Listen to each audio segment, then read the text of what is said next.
James and the Bootlace by the Reverend W. Awdry.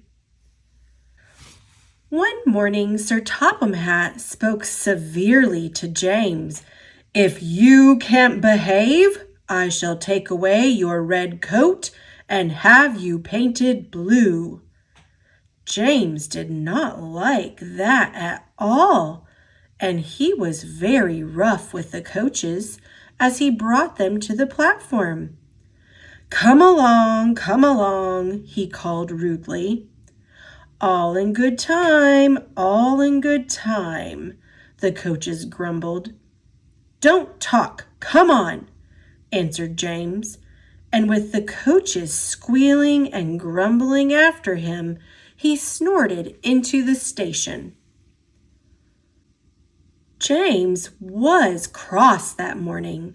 Sir Topham Hatt had spoken to him, the coaches had dawdled, and, worst of all, he had had to fetch his own coaches. "Gordon never does," thought James, "and he is only painted blue. A splendid red engine like me should never have to fetch his own coaches." And he puffed and snorted around to the front of the train and backed onto it with a rude bump. Oh, groaned the coaches. "That was too bad." To make James even more cross, he then had to take the coaches to a different platform where no one came near him as he stood there. Sir Topham Hatt was in his office. The station master was at the other end of the train with the guard, and even the little boys stood a long way off. James felt lonely.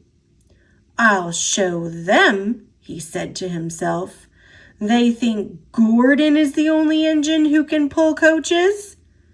And as soon as the guard's whistle blew, he started off with a tremendous jerk. Come on,"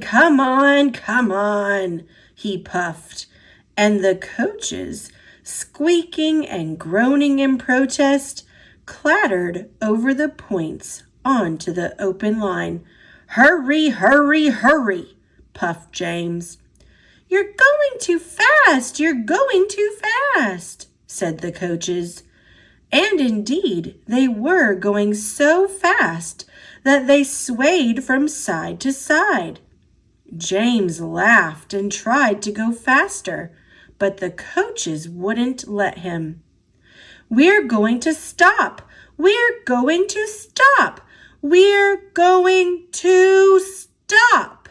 they said, and James found himself going slower and slower. "What's the matter?" James asked his driver. "The brakes are jammed. Leak in the pipe, most likely. You've banged the coaches enough to make a leak in anything." The guard and the driver got down and looked at the brake pipes all along the train. At last they found a hole where rough treatment had made a joint work loose. "How shall we mend it?" said the guard. James's driver thought for a moment. "We'll do it with newspapers and a leather bootlace." "Well, where is the bootlace coming from?" asked the guard. "We haven't one." "Ask the passengers," said the driver. So the guard made everyone get out. "Has anybody got a leather bootlace?" he asked. They all said no, except one man in a bowler hat, whose name was Jeremiah Jobling, who tried to hide his feet. "You have a leather bootlace there, I see, sir," said the guard. "Please give it to me." "I won't," said Jeremiah Jobling. "Then," said the guard sternly, "I'm afraid this train will just stop where it is." Then the passengers all told the guard, the driver, and the fireman what a bad railway it was. But the guard climbed into his van, and the driver and fireman made James let off steam. So they all told Jeremiah Jobling he was a bad man instead. At last he gave them his laces. The driver tied a pad of newspapers tightly around the hole, and James was able to pull the train. But he was a sadder and a wiser James, and took care never to bump coaches again. Now we're going to flip the book over and start another Thomas and Friends adventure. Are you ready? James and the Express. Sometimes Gordon and Henry slept in James's shed, and they would talk of nothing but bootlaces. James would talk about engines who got shut up in tunnels and stuck on hills, but they wouldn't listen, and went on talking and laughing. "You talk too much, little James," Gordon would say. "A fine, strong engine like me has something to talk about. I'm the only engine who can pull the express. When I'm not there, they need 2 engines. Think of that." "I've pulled expresses for years and have never once lost my way. I seem to know the right line by instinct," said Gordon proudly. Every wise engine knows, of course, that the signalman works the points to make engines run on the right lines, but Gordon was so proud that he had forgotten. "Wake up, James," he said the next morning. "It's nearly time for the express. What are you doing? Odd jobs? Ah, well, we all have to begin somewhere, don't we? Run along now and get my coaches. Don't be late now." James went to get Gordon's coaches. They were now all shining with lovely new paint. He was careful not to bump them, and they followed him smoothly into the station, singing happily, "We're going away, we're going away." "I wish I was going with you," said James. "I should love to pull the express and go flying along the line." He left them in the station and went back to the yard, just as Gordon, with much noise and blowing of steam, backed on to the train. Sir Topham Hatt was on the train with other important people, and as soon as they heard the guard's whistle, Gordon started. "Look at me now, look at me now," he puffed, and the coaches glided after him out of the station. "Poop, poop, poop, poop, poop, poop. Goodbye, little James. See you tomorrow." James watched the train disappear around a curve and then went back to work.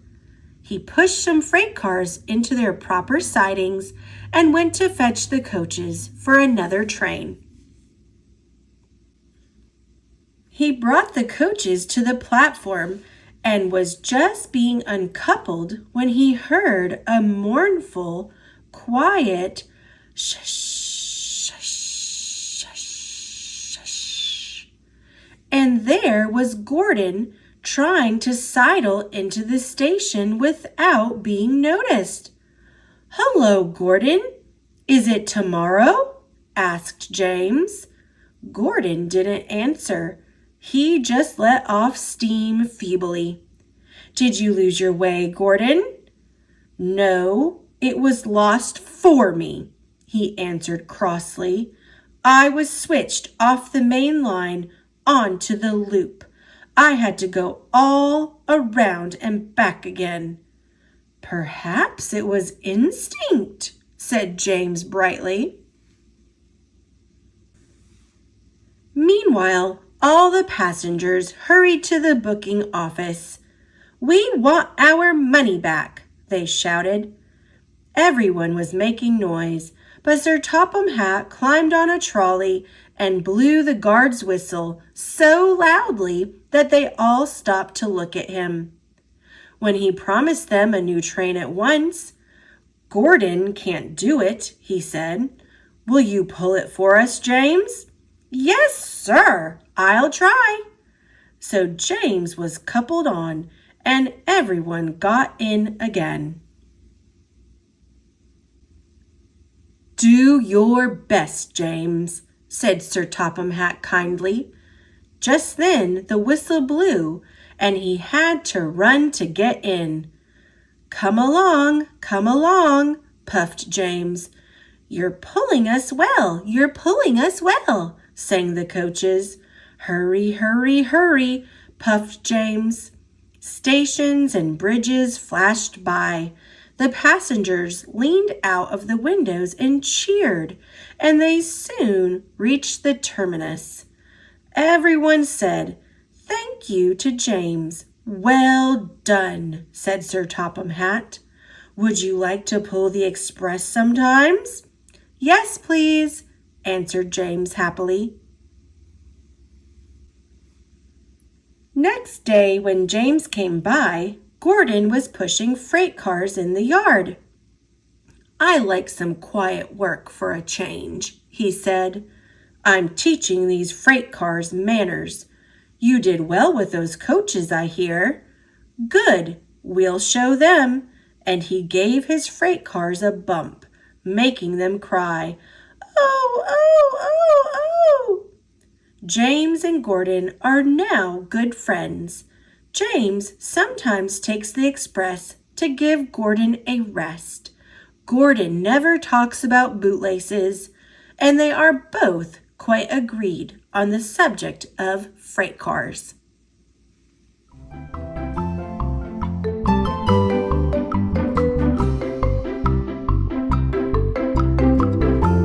Thanks for watching. Click subscribe. See you later, alligator.